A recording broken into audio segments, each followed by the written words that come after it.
If you're in the market for a variable electric rate, I understand why you would be. Variable prices have remarkably low introductory rates, although they are usually introductory, so the first, second, third, fourth month out, it will likely go up on you.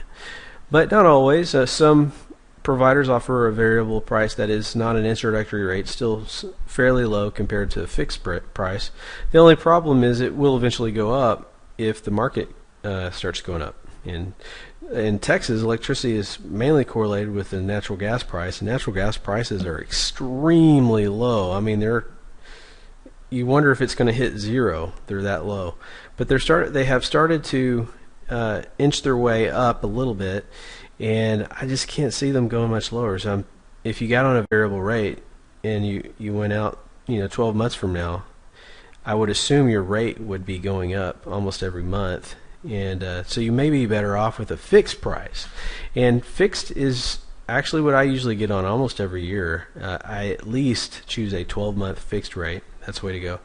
When you're looking at these providers that offer these extremely nice looking rates that are variable, keep in mind that some of them will raise that rate 200% or more. It has been shown that some of these providers will raise their variable price that looks so good in the beginning 200% or more, and it's ridiculous. And there are actually some very large providers that pretty much everyone in Texas has probably heard of the brand. I'm not going to name that brand name right now, just to keep myself out of any legal possible situations if I don't say something exactly right. But there are some big brands out there that have inched their rates up on their customers, their variable rate, slowly, very slowly, strategically, so their customers would not be aware that their rate was going up on them.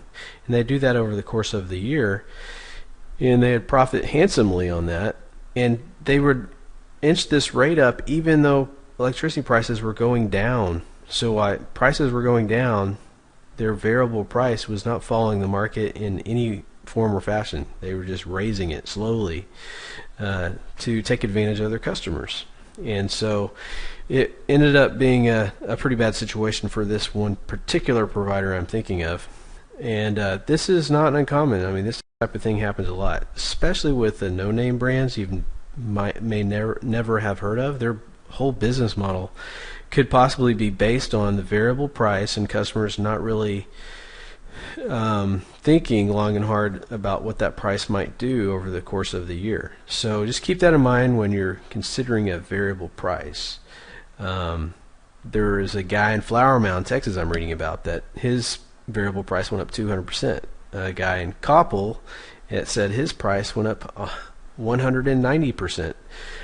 There are some electric providers that will take a variable price and advertise that, and then you call on the phone, you sign up for it, and then you get your bill in the mail like a month later, and it's not the price that was advertised.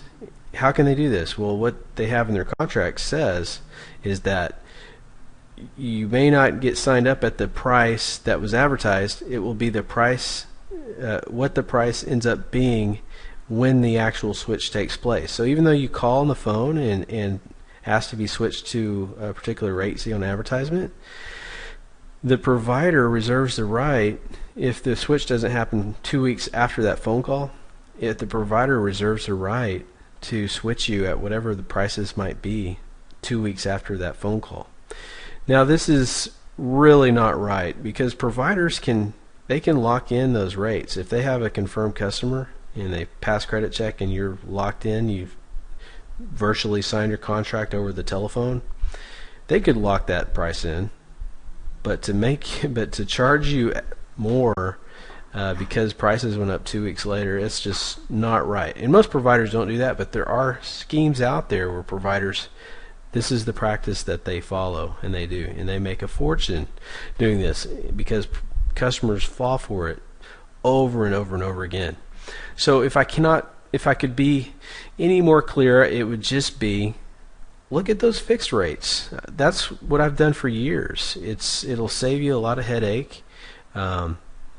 The most popular fixed rate right now is a 6-month fixed rate because it's cheaper than the 12-month. But I usually go with the 12-month just so I don't have to worry about price fluctuations for an entire year. And that's what I recommend for you. So go out shopping, compare providers, but compare fixed rates. And just make sure you're looking at a rate that has all fees and charges combined. I hope this helps, and I'll talk to you later. Thanks.